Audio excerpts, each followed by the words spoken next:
Edson Barboza is that dude, right? That you thought was so good, but just was never able to get over that hump to win the title, right? Like he'd go on those runs and you'd be like, oh my God, Edson Barboza. And then he would just lose. He'd get to that point and then he'd just lose. You know, it's one of those with Barboza, right? Which is it's always a shame, but he's had those memorable wins, right? That wheel kick to Terry Etam, which was just ferocious.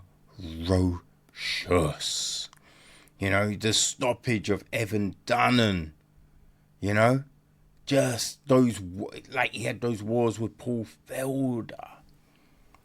You know, he's had some really good wins. The flying knee of Beneil Dariush. You know what I mean?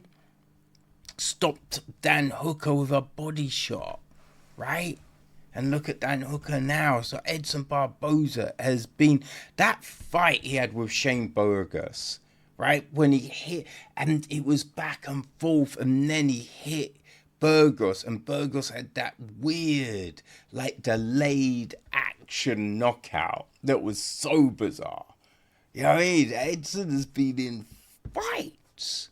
He's been in fights and he's been in wars. But that is the rub, right? Edson has been in wars. And I think those wars take a little bit of your soul every time.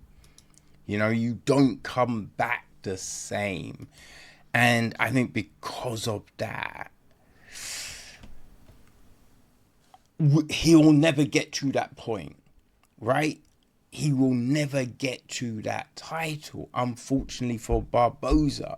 But saying all of that, I think he still has enough to beat Drakkar Klose.